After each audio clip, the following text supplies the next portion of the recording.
पढ़ेंगे अध्याय 3 में द्विनिषेचन एवं त्रिक संलयन। युग्मकों के स्वतंत्र होने पर एक नर युग्मक अंड से संयोजित होकर द्विगुणी युग्मनज बनाता है। यह प्रथम निषेचन तथा उसे संलयन या सत्य निषेचन भी कहते हैं। यह तो एक प्रकार एक इधर हो गया निषेचन प्रथम भाग। दूसरा निषेचन, दूसरा जो नर युग्मक होता है वह द्वितीय केंद्र से संलयित होकर त्रिकोणीय प्राथमिक भ्रूणकोश बनाता है। यह द्वितीय निषेचन कहलाता है। ये जो तृतीय निषेचन में तीन अगुणित केंद्रों का संलयन होता है,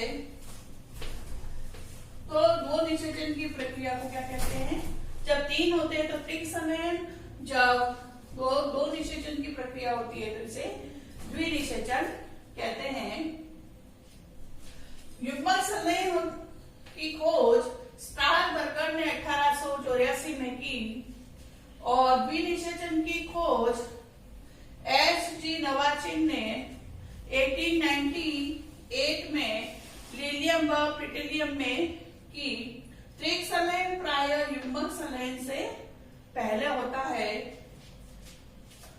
अब क्या होता है, पौधों में परागण से निषेचन के बीच का अंतराल होता है, वह 2 से 25 घंटे का होता है विभिन्न पादपों में।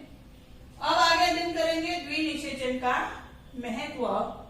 सबसे पहला है आवृतबीजीय पादपों में जो द्विनिषेचन होता है वह इसका विशिष्ट लक्षण पाया जाता है। दूसरा है युग्मनज जो बाद में विभाजित होकर क्या बनाते हैं? भ्रूण बनाते हैं। प्राथमिक भ्रूणकोश के बाद त्रिगुणित भ्रूणकोश बनता है। विकसित हो रहे भ्रूण होता है, उसको जो पोषण होता है भ्रूणकोश के द्वारा प्राप्त होता है। तो जो भी संपूर्ण जीव जगत में द्विगुणी संरचना का जो पोषण है, पोषण त्रिगुणी संरचना द्वारा किया जाता है। अब आगे अध्ययन करेंगे भ्रूण कोश के बारे में। एंडोस्पर्म क्या है? तो यह बीज का मुख्य भोज्य पदार्थ संग्रह होता है इसमें। यह अनावृत बीजी पादपों में भ्रूण कोश निषेचन के पहले बनता है और अगुणित होता है और भ्रूण को पोषण प्रदान करता है। ये जो भ्रूणकोश होता है वह 3 प्रकार से होता है। पहला होता है केंद्रीय भ्रूणकोश, दूसरा होता है कोशिकीय भ्रूणकोश और तीसरा होता है फैलोपियल भ्रूणकोश। केंद्रीय भ्रूणकोश में क्या होता है इसका विस्तार से अध्ययन करेंगे।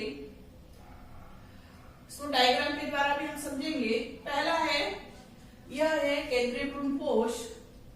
इसमें क्या होता है, प्राथमिक भ्रूणकोश के केंद्रक में बार बार विभाजन होने से क्या होते हैं, अनेक केंद्रक इसमें बन जाते हैं और भित्ति का निर्माण नहीं होता है, जिससे क्या होता है ये द्रव में क्या होते हैं, तैरते रहते हैं।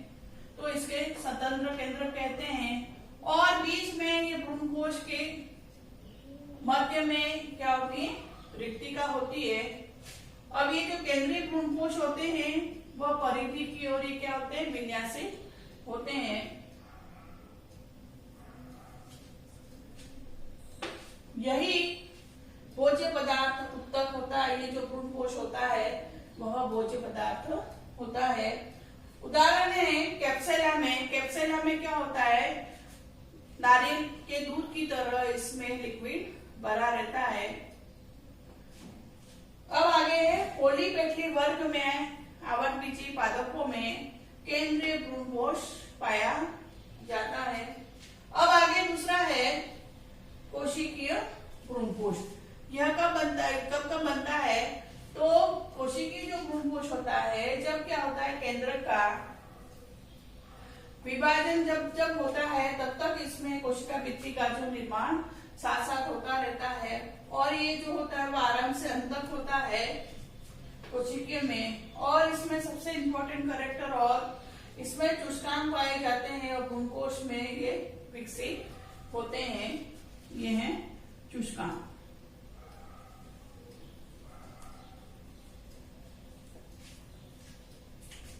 एग्जाम्पल है गेमोपेट्री, वर्ग के सदस्यों में पाया जाता है बालकों में। अब आगे तीसरा है अंतिम, हेलोबियल भ्रूणकोश। हेलोबियल भ्रूणकोश होता है वह केंद्रीय भ्रूणकोश और कोशिकीय भ्रूणकोश के मध्य, इसमें दोनों प्रकार का इसमें पाया जाता है। तो यह इसका नाम के आधार पर ही है। इसमें देखिए एक बीजपत्री होते हैं, हेलोबियल जो गण होता है उनमें इस प्रकार का भ्रूणकोश, हेलोबियल प्रकार का भ्रूणकोश पाया जाता है। ये इसमें जो भ्रूणकोश होता है वो दो प्रकोष्ठ वाला होता है। पहला होता है निभाग की ओर, दूसरा होता है बीजांड वाला प्रकोष्ठ। तो निभाग की ओर वाला जो प्रकोष्ठ होता है इसमें जो छोटी कोशिकाएं होती हैं उसमें मुक्त विभाजन द्वारा भित्ति का निर्माण इसमें नहीं होता है, और बीजांड वाली जो कोशिकाएं होती हैं उसमें क्या होता है, केंद्रक विभाजन होने से इसमें भित्ति का भी निर्माण होता है।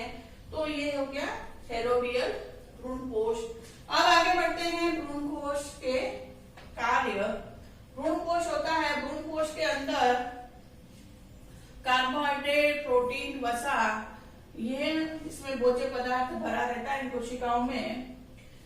तो ये क्या करते हैं, परिवर्तनशील भ्रूण को पोषण प्रदान करते हैं, और जो चुष्टांग, कोशिकीय भ्रूणकोश में जो चुष्टांग पाए जाते हैं वह भ्रूणकोश से या अन्य बाहर कोशिकाओं से द्वारा ये क्या करते हैं, भोज्य पदार्थ ग्रहण करते हैं।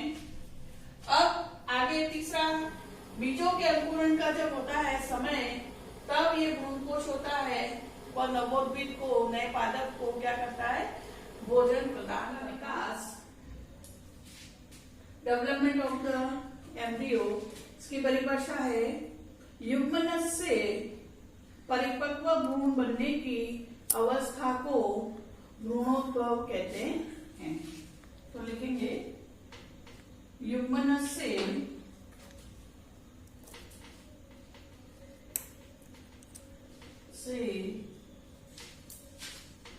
परिपक्व भ्रूण बनने की अवस्था को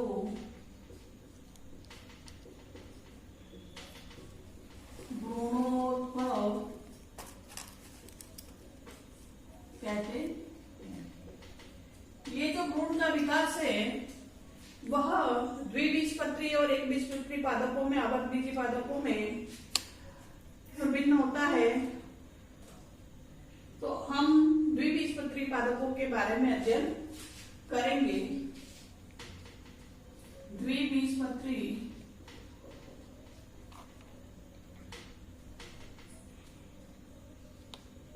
में भ्रूण का विकास के बारे में अध्ययन करेंगे। इसमें जो हेस्टिंग नामक वैज्ञानिक ने 1870 में कैप्सेला वर्मा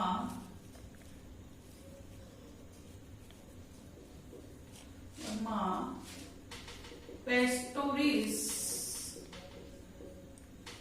में भ्रूण का अध्ययन किया।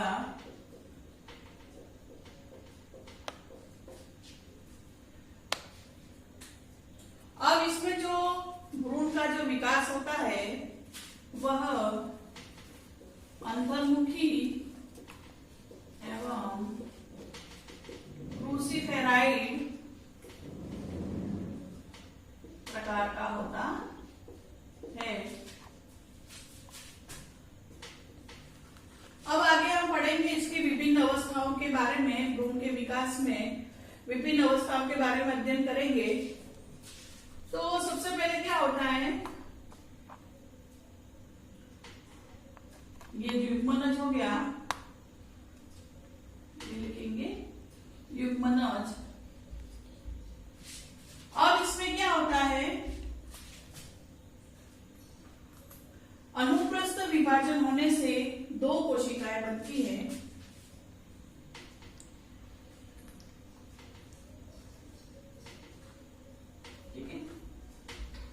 यहाँ पे अपन इसको लिखते हुए चलेंगे साथ साथ। युग्मनज में अनुप्रस्थ विभाजन होने से दो कोशिकाएं बनेंगी। एक कोशिका होगी बीजांड द्वार की ओर और दूसरी कोशिका होगी निबाग की ओर। ठीक है। अब जो बीजांड की और जो द्वार की ओर जो कोशिका होगी उसे हम आधारीय कोशिका, निलंबक कोशिका भी कहते हैं। और जो निबाग की ओर कोशिका होती है उसे हम शीर्षस्थ कोशिका या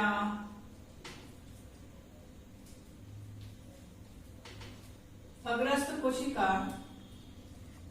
यहाँ आधारी कोशिका होगी ये और ऊपर की ओर होगी शीर्षस्थ कोशिका। अब आगे आधारी कोशिका में अनुप्रस्थ विभाजन होने से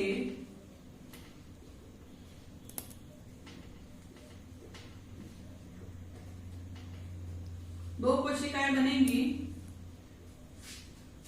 और इधर दो कोशिकाएं बना लेते हैं।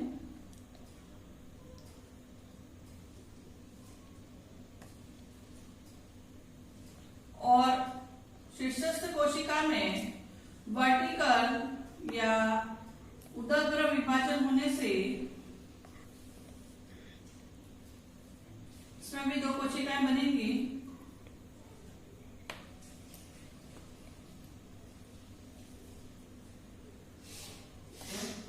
तो इस तरह से टी आकृति की चार कोशिकाएं यहाँ पे बन जाएंगी। अब आगे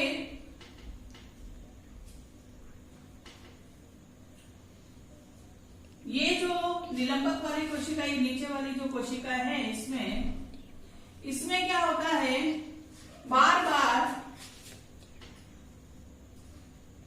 अनुप्रस्थ विभाजन होने से, अनुप्रस्थ 7 से 10 बार होने से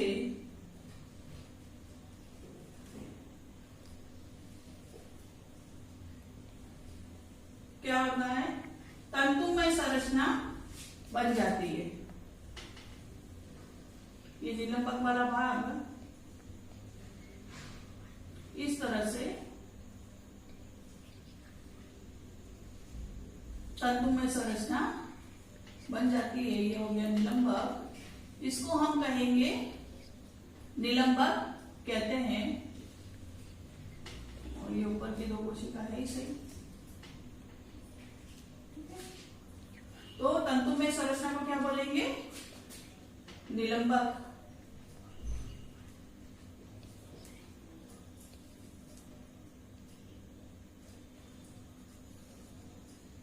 ठीक है। अब आगे क्या होता है, ये जो दो कोशिकाएं, अच्छा ये निलंबक का क्या कार्य होता है, निलंबक होता है तंतुनुमा संरचना होती है। यह क्या करता है, भ्रूण कोश ऊतक की ओर धकेलने का कार्य करता है निलंबक। और निलंबक में क्या होता है, एक ऊपर का सिरा या निचला सिरा, अंतिम सिरा, कोई भी एक सिरा होता है वह इसका फूल जाता है और क्या बनाता है, चुष्कांग कोशिका बनता है। ठीक है, ये तो हम पढ़ रहे हैं अभी बीजांड द्वार वाला ही। अब आगे ये जो दो कोशिका होती है शीर्ष वाली, अब उसमें विभाजन होता है।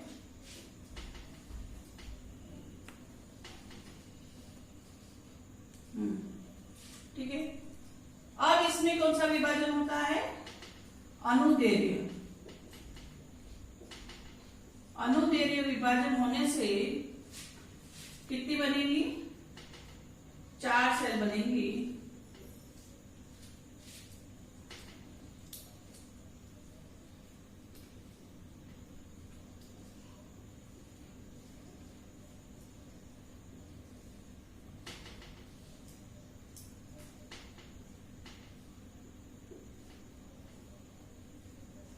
अनुदैर्घ्य विभाजन होने से 4 सेल बनेंगी, उसको कहते हैं हम चतुष्टांग कहेंगे।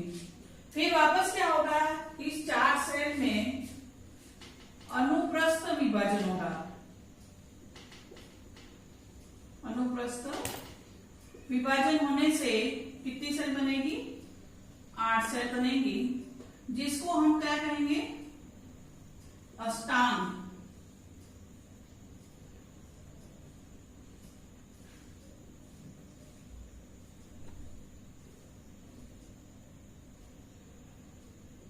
अष्टांगक कहेंगे। तो ये हो गई अष्टांगक संरचना। 4 आगे हैं और 4 पीछे हैं।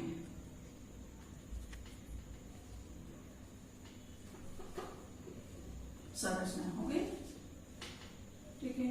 अब क्या होगा? 4 आगे और 4 पीछे, 4 से 8 बन गई। अब ये 8 सेल वाली जो संरचना है, अब इसमें क्या होता है? परिणत विभाजन। क्या होगा? परिणत विभाजन। परिणत विभाजन देखिए, ये तो हो गया 8 सेल वाली संरचना, ठीक है। परिणत विभाजन में होने से क्या होगा? 8 सेल इसके बाहर की ओर इसमें बनने लगेंगी। 8 सेल वाला क्या बनेगा? बाहरी परत बनेगी।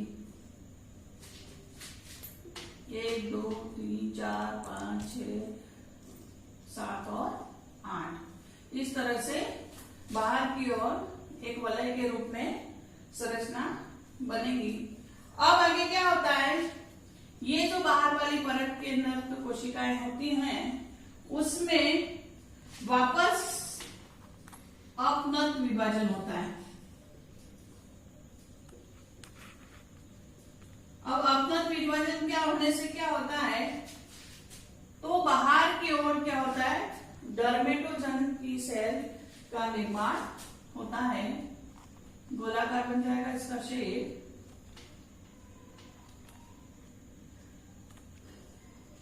इस तरह से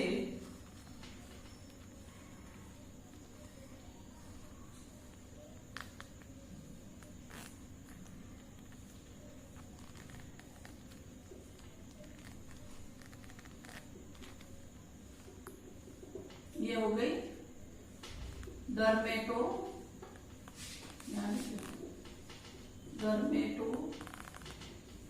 सेल, ठीक है।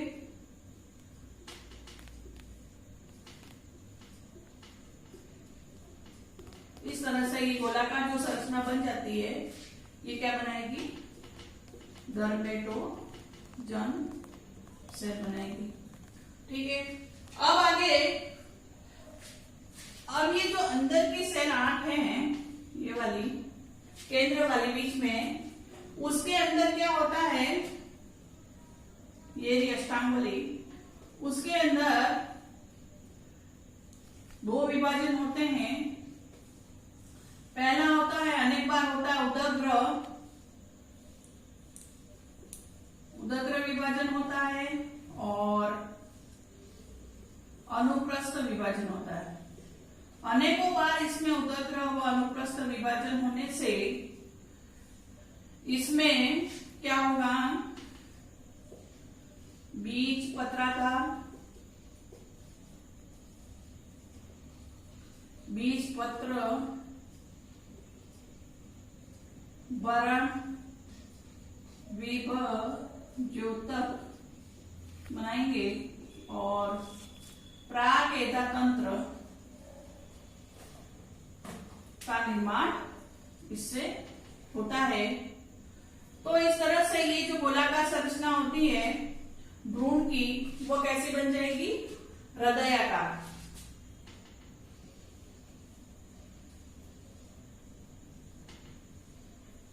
इस तरह से हृदयाकार संरचना इसमें बन जाएगी।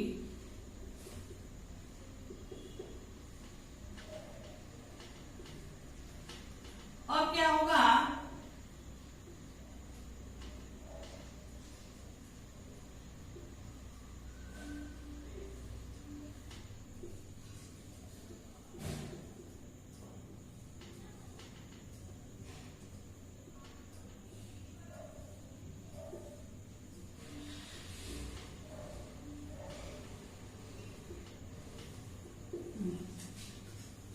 इस तरह से ये संरचना इसमें हृदयाकार बन जाती है। अब आगे क्या होता है इसमें? यहाँ पे हमने निलंबन पढ़ा था, वहां पर क्या होता है? भ्रूणीय जो कोशिका की ओर जो पाई जाती है वो क्या बनाती है? जो निलंबन की ओर जो सेल होती है और भ्रूणीय सिरे की ओर जो सेल होती है वहां पर मूलांकुर का शीर्ष का निर्माण होता है। तो यहां से क्या होता है? ये मूलांकुर निकलेगा और ये हो गया इस तरह से A B C D E F G और H। ठीक है। फिर क्या होता है? ये जो दो पाली होती है वो क्या बना देती है? बीज पत्र बना देते हैं।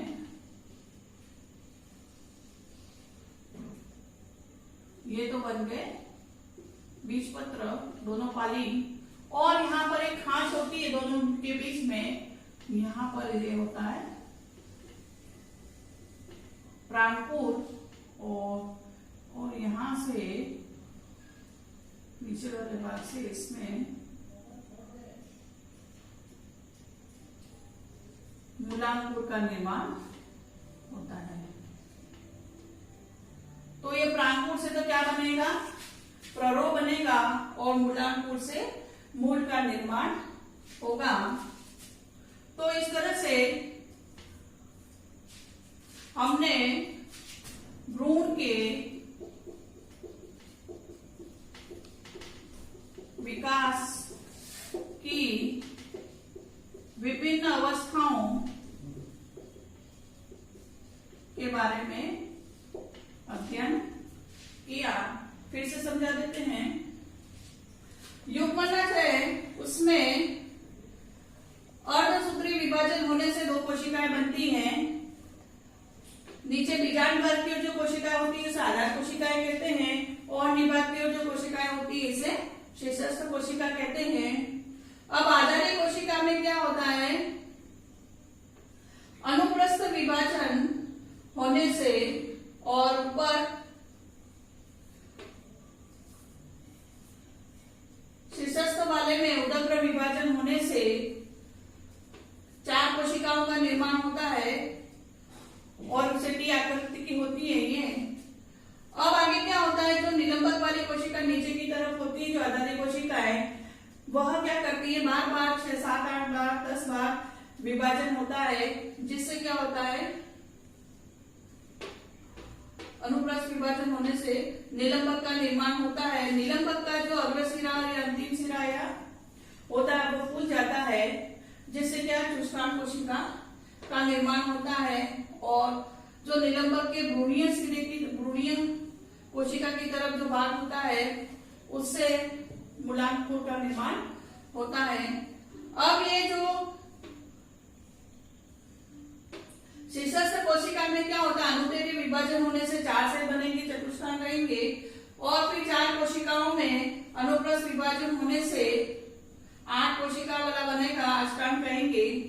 फिर इसमें 8 कोशिका में इसमें हाइपोफेसिस की तरफ से इसमें 8 कोशिका में परिणत विभाजन होने से परिधि की ओर एक परत बनेगी और इसमें फिर वापस इसमें अपनत्व विभाजन होने से डर्मेटोजोन का निर्माण होता है सेल का। फिर क्या होता है, जो अंदर की जो 8 कोशिकाएं होती हैं उसमें क्या उदंत्र विभाजन और अनुप्रस्थ विभाजन अनेक बार होने से बीजपत्राधार, बीजपत्र भरण, विभाजोत्तक और प्रादिका तंत्र का निर्माण होता है। अब आगे क्या होता है, ये जो 2 पालियां होती हैं, पालियां होती है वह बीजपत्र में रूपांतरित हो जाती हैं और जो ये खांच होती है वह प्राणकोश का निर्माण होता है दोनों के बीच में, और ये नीचे होता है वो जड़ का निर्माण निलंबक के गुणीय कोशिका से इसमें मूलांकों का निर्माण होता है। धन्यवाद।